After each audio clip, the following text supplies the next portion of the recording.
very important topic. It's known as Auger Effect. Okay? So the spelling is AUGR. So it should be pronounced as Auger. Okay? It's not pronounced as Auger at all.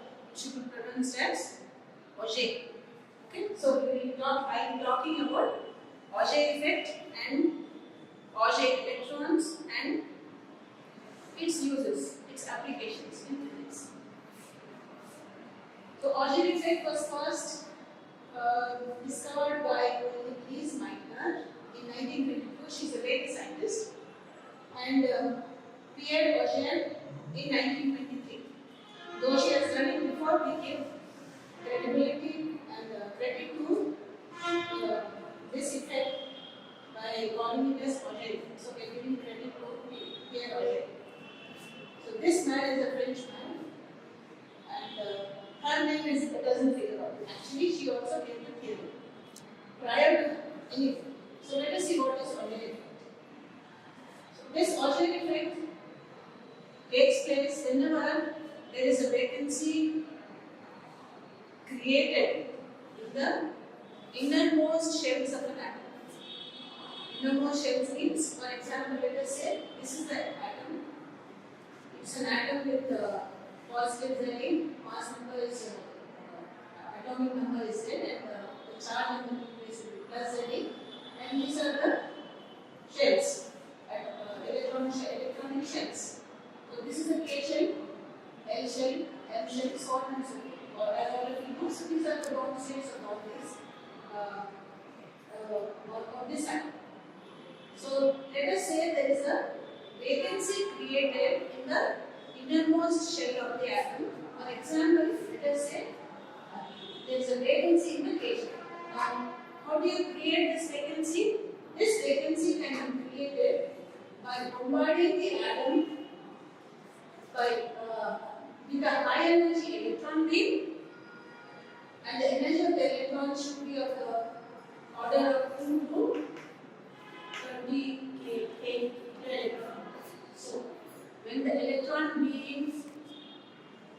in the electron beam have energies 2 keV to 30 keV, and when we bombard that electron beam, when we bombard the atom with that electron beam, then the energy of these electrons is enough to knock off electrons from the innermost shell of the atoms. Innermost shell, in this case, let us say this K shell. So let us say that an electron from the K shell is knocked out. So this bombarding electron beam has knocked out electron from the K shell of this atom, thereby creating a vacancy. So also the vacancy can also be created by bombarding the atom with X-ray photons of suitable energy, so that these X-ray photons, when they fall on it also, they eject an electron from the innermost shell, that is K shell. It can be actually N shell or any innermost shell. Okay? So in this case we are taking, or in this example we are taking just K shell.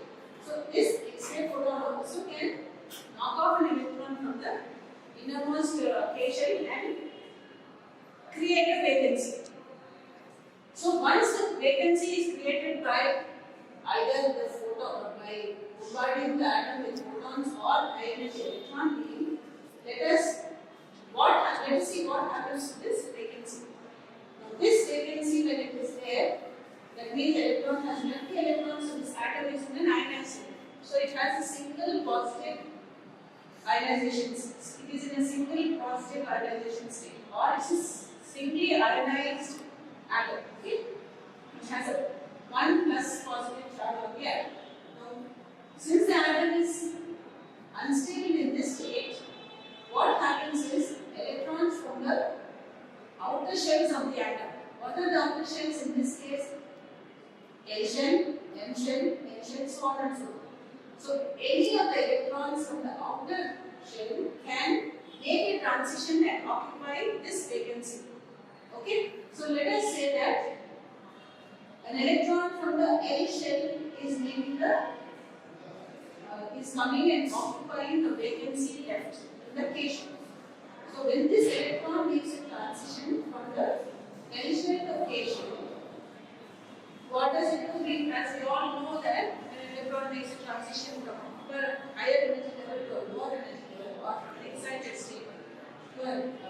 ground state, what does it do? It gives out radiation, right?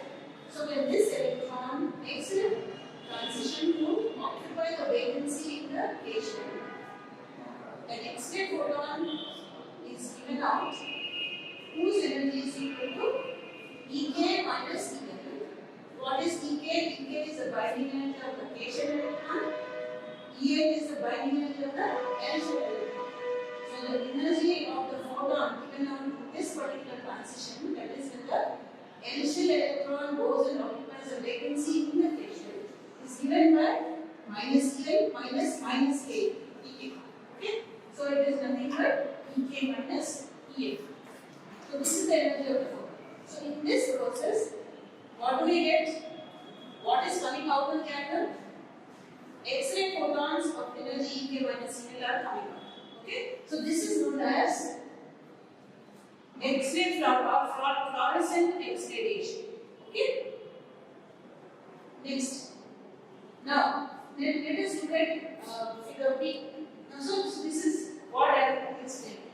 So an electron from L shell may fall into this vacancy, thereby releasing, I am describing figure A in this in words, thereby releasing energy equal to Ek minus El, and this energy for an atom typically corresponds to X-ray energy region. Okay, energy of the X-rays. So X-rays are written. So this is called fluorescent X-ray radiation. Okay. So this is, as at the end of this process, what do we have? We have X-ray radiation coming out of the atom, and the atom continues to be in a single positive ionized state. Next, now this is nothing, this is not, there are no electrons coming out. Now let us see process B. This process also can take place.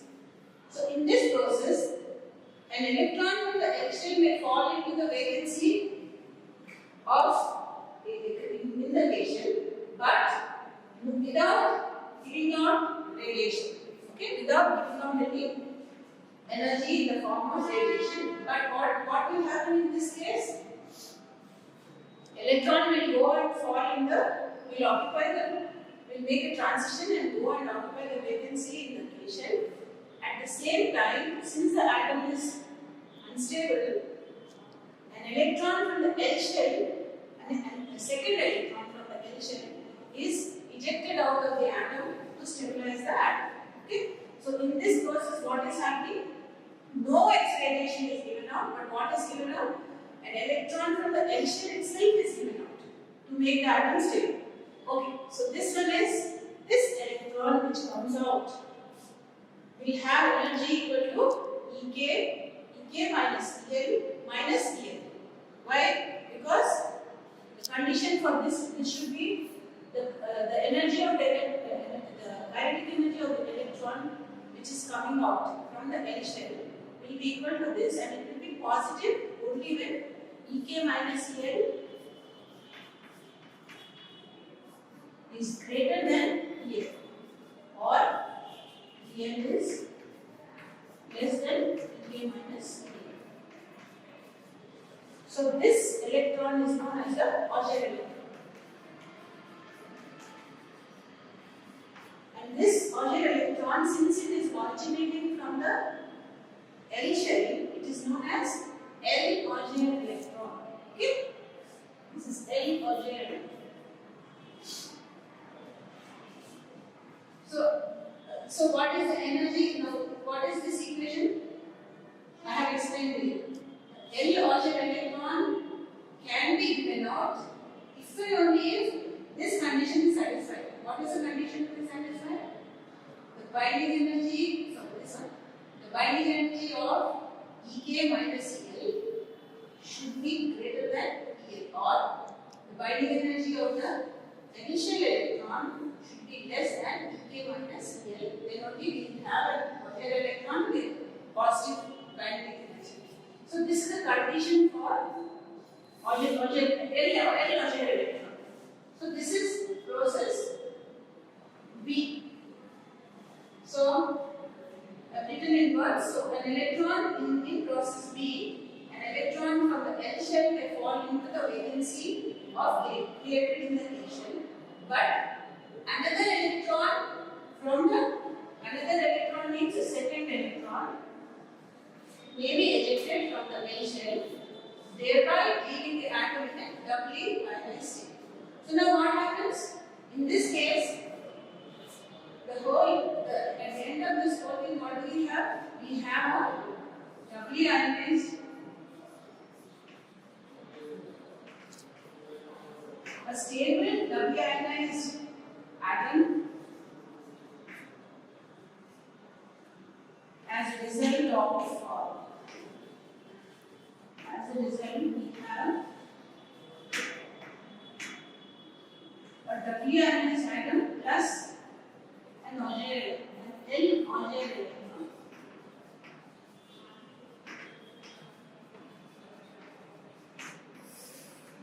Okay. Now there is another possibility which is possible, that is when an electron from the L shell is making a transition to the K shell vacancy, to fill up the K shell vacancy, an electron from the M shell may be given out. Okay? An electron from the, in process B, we had an electron from the L shell be given. Now, in process C, in this process, an electron from the M shell too can be ejected, provided Ek minus El is greater than Em, or Em is less than Ek minus El. So then this condition is satisfied. An electron from the M shell is given out by the atom, and an electron from the L shell goes and occupies the vacancy, and the atom is doubly ionized, and we have a M shell Auger electron. Okay, so this is M shell. This is M shell. So M Auger electron. M Auger electron is given out. So these are the various processes that can take place.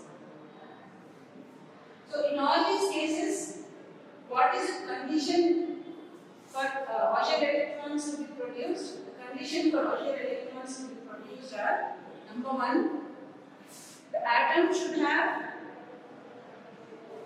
we should be able to create a vacancy in the innermost shells of the atoms by some mechanism. Then second point is, the atom should, the energy levels or the binding energies of the electrons in the various levels should be such that to produce Auger electron, L Auger electron, this condition should be satisfied. Okay, which condition?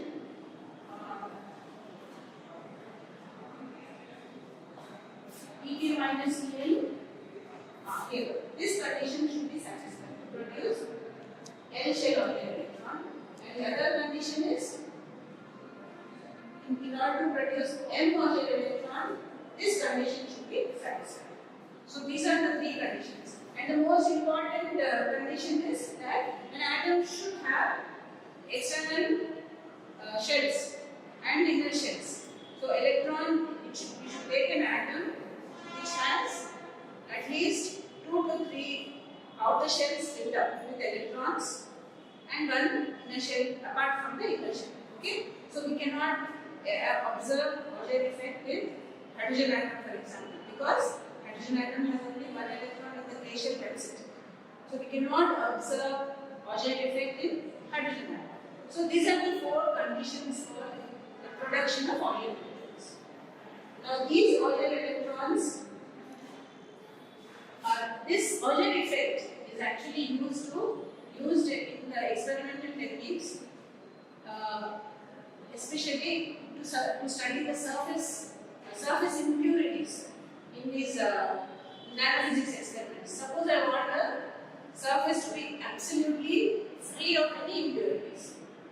Okay, and I may not know. Suppose the surface is there, I want a metallic surface which is free of any oxygen or any nitrogen or any atoms, any other atom. I just want the pure surface of the metal. So we can use the technique of Auger Effect by looking at the kinetic energies of electrons coming out of the atoms, of the impurity atoms which are there on the surface. We can deduce what kind of impurities are there on the surface. Okay, so this is known as Auger electron spectroscopy. So what is Auger electron spectroscopy? We can study since the binding energies of the electronic shells in an atom are characteristic of the atom, and the Auger electrons which are coming out are having signatures of the binding energies of the shells of the atom.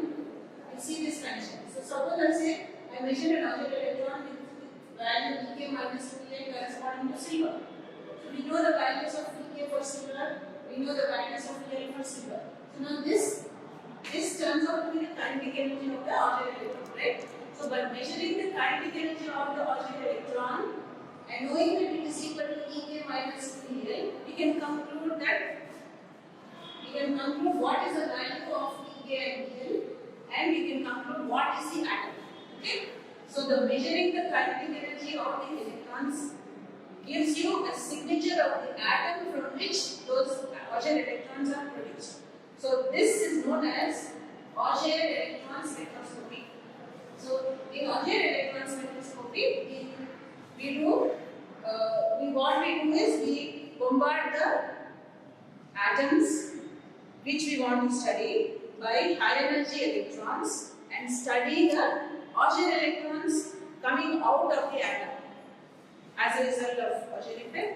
By measuring their energy, we will know the energy levels of the atom, and thereby we can detect what atom it is. Okay? So this is known as Auger electron spectroscopy.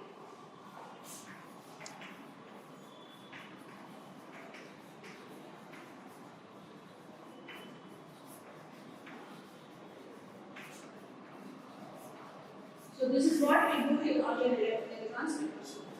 So this is the thing.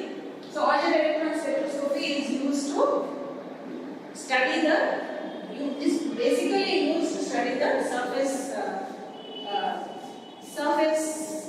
profile of a surface in any experimental technique.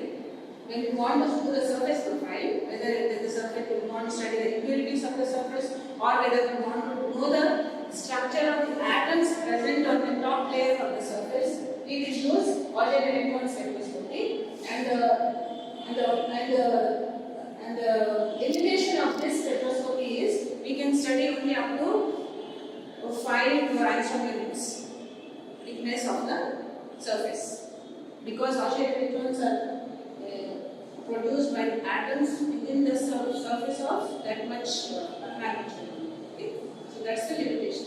We don't get Auger electrons from the deeper layers of any structure. Only the top 5 angstrom units. Within about 5 angstrom units, atoms only will be give rise to Auger electrons, which can, by studying which we can characterize the atoms. Inner atoms, even if they produce those electrons, they get absorbed. So we don't get the enough profile using those electrons. So Auger electron spectroscopy is used to study the surface profiles